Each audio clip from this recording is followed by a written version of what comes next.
तो स्वागत है आप सब लोगों का हमारे इस यूट्यूब चैनल में। मेरा नाम है रोहित लगस और आज इस वीडियो में हम लोग बात करने वाले हैं एनटीपीसी लिमिटेड के बारे में। 23 में से 19 एनालिस्ट ने कहा कि इस शेयर को आपको खरीद लेना चाहिए। ब्रेकआउट हो गया है, फ़ायदा उठा लो। ऐसा मैं क्यों कह रहा हूँ ये आपको इस वीडियो के एंड तक पता चल जाएगा, तो इस वीडियो को आप लोग एंड तक ज़रूर देखना।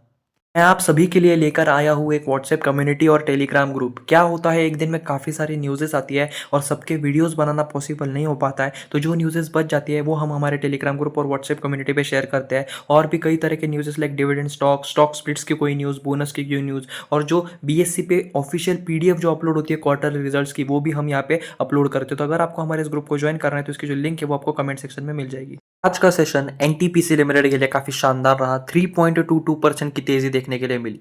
लास्ट दो जो ट्रेडिंग सेशन हुए थे उसमें थोड़ा नेगेटिव परफॉर्मेंस था, पर उसके बाद आज का सेशन बहुत ज़्यादा पॉजिटिव हुआ है। ऐसा क्यों हुआ है उसके बारे में भी बात करेंगे, क्या इंपॉर्टेंट लेवल्स है उसको भी समझेंगे।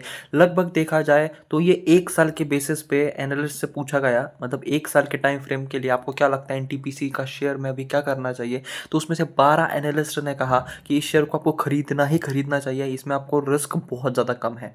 7 एनालिस्ट ने कहा कि खरीद लीजिए, एक एनालिस्ट ने कहा कि होल्ड कीजिए, 2 एनालिस्ट ने कहा कि सेल कीजिए और एक एनालिस्ट ने कहा कि स्ट्रॉन्ग सेल का रिकमेंडेशन है। और ये हर बार देखा जाता है, लगभग 1 मंथ पहले भी पूछा गया था, 1 वीक के पहले भी देखा गया था और करंटली भी यहाँ पे देखा जाए तो बेसिकली 12 एनालिस्ट बहुत ज़्यादा पॉजिटिव है, 7 एनालिस्ट बाय की रेटिंग दे रहे हैं, 1 एनालिस्ट होल्ड, 2 एनालिस्ट सेल और 1 एनालिस्ट जो है वो स्ट्रॉन्ग सेल का रिकमेंडेशन देते हुए। तो ज़्यादातर जो लोग हैं, ज़्यादातर जो एनालिस्ट है वो इस शेयर को बाय रेटिंग ही दे रहे हैं। कुछ सिंपल मूविंग एवरेज समझ लेते हैं। अभी जो शेयर है ये काफ़ी अच्छी बात है कि अपने 50 मतलब हर एक मूविंग एवरेज से ऊपर ट्रेड कर रहा है, पर आपको अगर इस शेयर को खरीदना है तो आपको स्टॉप लॉस, इंपॉर्टेंट सपोर्ट्स के बारे में भी पता होना चाहिए। तो ये सिंपल मूविंग एवरेज जो है आने वाले वक्त में काफ़ी अच्छे सपोर्ट का काम कर सकते हैं एनटीपीसी लिमिटेड के लिए। तो आप ये देख सकते हो 5 डे का 404.64, 10 डेज का मूविंग एवरेज 402.40, 20 डेज का 406, 50 डेज का 386, 100 डेज का 372 और 300 डेज का 336 का यहाँ पे देखने के लिए मिल रहा है अप्रोक्सीमेटली। ये लेवल्स काफ़ी ज़्यादा इंपॉर्टेंट है क्योंकि आने वाले वक्त में अगर शेयर में गिरावट होती है या फिर अभी आप इस शेयर में एंट्री कर रहे हो और आपको कुछ स्टॉप लॉस की पॉइंट्स चाहिए, तो सिंपल मूविंग एवरेज जो है काफ़ी अच्छे support as well as resistance का काम यहाँ पे करते हैं। तो अभी हम यहाँ पे सिंपल मूविंग एवरेज को समझ लिया, कितने एनालिस्ट की क्या राय है वो भी देख लिए। अब थोड़ा टेक्निकल चार्ट्स को समझते हैं कि क्या इंपॉर्टेंट लेवल्स है जो एनटीपीसी के लिए काफ़ी ज़्यादा अच्छे हैं और क्यों मैंने ऐसा कहा कि ब्रेकआउट हो चुका है और अब यहाँ पे इस शेयर में तेज़ी आ सकती है। क्या आप लोगों को एक ऐसे ग्रुप की तलाश है जो स्टॉक मार्केट रिलेटेड हो, जहां आप लोग भी डिस्कस कर पाओ, अपने क्वेश्चंस को पूछ पाओ, दूसरे स्टॉक मार्केट एंथुसियास्ट से बात कर पाओ? क्या अगर आप लोगों को ऐसे ही ग्रुप की तलाश है तो मैं आप सभी के लिए लेकर आया हूँ एक ऐसा ही ग्रुप जहां आप लोग आपस में बात कर सको, जहां एक डिस्कशन हो, जहां आप लोग एक दूसरे से सलाह ले पाओ। मतलब एक ऐसा ग्रुप जहां सिर्फ और सिर्फ स्टॉक मार्केट की ही बातें हो। आप इसे अपनी स्टॉक मार्केट फैमिली भी कह सकते हो। और अगर आप सभी लोगों को हमारे फैमिली का पार्ट बनना है तो आपको एक छोटी सी नॉमिनल फीस देनी होगी। इसे बहुत ज़्यादा लिमिटेड लोगों के लिए लाना चाहते हैं। सिर्फ और सिर्फ इस ग्रुप में 100 लोग होंगे, जहां एक अच्छा इन्वायरमेंट होगा और आप जैसे ही जेन्युइन लोग होंगे। और इस ग्रुप को ज्वाइन करने की फीस है सिर्फ 100 रुपये। सिर्फ 100 रुपये में मैं आप लोगों को एक ऐसा ग्रुप, एक ऐसी कम्युनिटी दूंगा जहां आप लोग आपके स्टॉक मार्केट फ्रेंड्स के साथ डिस्कशन कर पाओ। तो यहाँ पे सिर्फ 100 स्लॉट्स होंगे, सिर्फ 100 लोगों को ही यहाँ पे जगह मिलेगी और आपको 100 रुपीज़ पे करके यहाँ पे एंट्री मिलेगी। और इसकी जो यूपीआई आईडी है आप यहाँ पे देख सकते हो, रोहित लगत 0610 जो आपको डिस्क्रिप्शन बॉक्स में भी मिल जाएगी। ये आपको पे करना है और पे के साथ आपको एक नोट का ऑप्शन भी दिखेगा जहाँ पे आपको आपका नाम और आपका फ़ोन नंबर यहाँ पे सेंड करना है, जिससे मैं आप लोगों को ग्रुप में ऐड कर पाऊँ।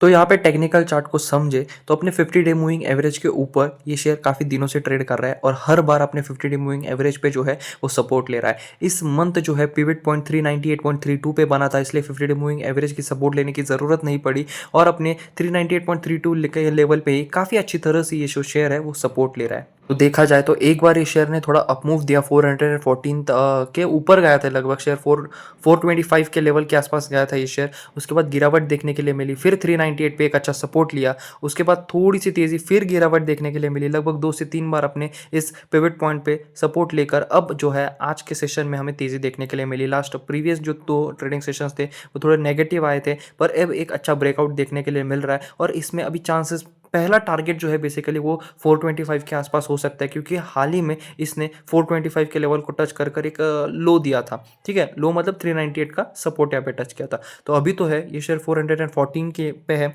तो पहला हमारा जो टारगेट होगा जो यहाँ पे नोटिस नहीं हो रहा पर 425, क्योंकि ये शेयर अभी हाल ही में इस लेवल को टच करके नीचे आया था। तो 425 पहला एक रेजिस्टेंस होगा। अगर ये शेयर इसको क्रॉस कर गया, जो इजीली कर पाएगा, बेसिकली थोड़ा रेजिस्टेंस फील होगा या फिर 2-3 सेशन लग जाएंगे, पर 425 का लेवल एक बार क्रॉस हो गया तो हमारा नेक्स्ट रेजिस्टेंस जो काफ़ी स्ट्रांग हो सकता है वो 435.08। आप इसे एक स्विंग ट्रेडिंग का टारगेट भी समझ सकते हो। अगर आप स्विंग ट्रेडर हो, इंट्राडे ट्रेडर हो, तो ये काफ़ी अच्छे इंपॉर्टेंट शेयर्स जो है ये हो सकते हैं। तो 435 आपका पहला, यहाँ पे पहला टारगेट तो 425, दूसरा 435, और इस पे भी अगर ये पार कर गया, ब्रीच कर गया, तोड़ गया इस रेजिस्टेंस को, तो उसके बाद नेक्स्ट जो रेजिस्टेंस है वो 454.17 के लेवल, और उसके बाद ये शेयर सीधा 510 के आसपास जो है वो देखने के लिए मिलेगा। तो ये काफ़ी अच्छी बात है। वहीं नीचे की तरफ हमने जो मूविंग एवरेजेस का चार्ट आपको दिया था वो एक बहुत ज़्यादा इंपॉर्टेंट चार्ट है इस शेयर के रेजिस्टेंस के लिए, ठीक है, सपोर्ट के लिए। तो जितने भी मूविंग एवरेजेस के बारे में बात किया, ये शेयर अपने हर मूविंग एवरेज के ऊपर ट्रेड कर रहा है और ये बहुत अच्छी बात है।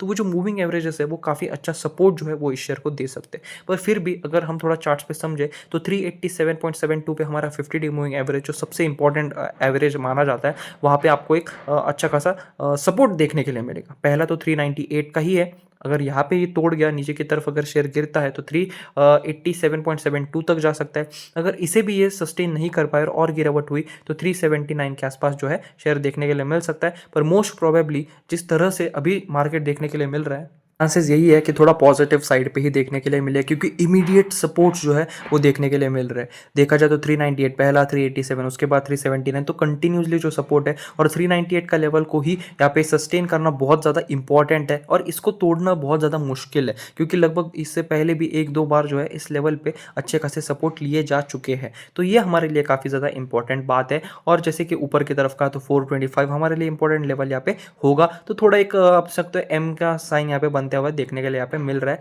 अच्छी बात है। 50 डे मूविंग एवरेज पिछले कई टाइम से अगर बात करें 6-7 महीने से अपने 50 डे मूविंग एवरेज पे काफ़ी अच्छा सपोर्ट लिया है। तो 387.72 के नीचे जाना तो है इस शेयर का बहुत ज़्यादा मुश्किल।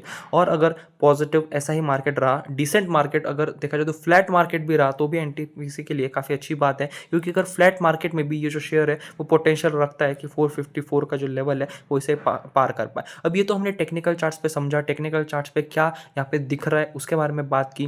पर अगर आप लोगों को इस शेयर में ट्रेड करना है तो आप अपने एनालिसिस ज़रूर करना, आप अपना स्टडी ज़रूर करना, और उसके बाद ही यहाँ पे कुछ डिसीजन लेना। जो भी मेरे सामने आई, जो भी चीज़ें मेरे सामने आई, जो फैक्ट्स वगैरह वो मैंने आप लोगों के साथ शेयर कर लिए, पर डिसीजन लेने से पहले आप अपनी स्टडी ज़रूर करना। ये कोई रिकमेंडेशन नहीं है, बस पॉजिटिव साइड्स दिखाई दिए तो मैंने आप लोगों के साथ शेयर कर दी। तो आज के इस वीडियो में सिर्फ इतना ही था।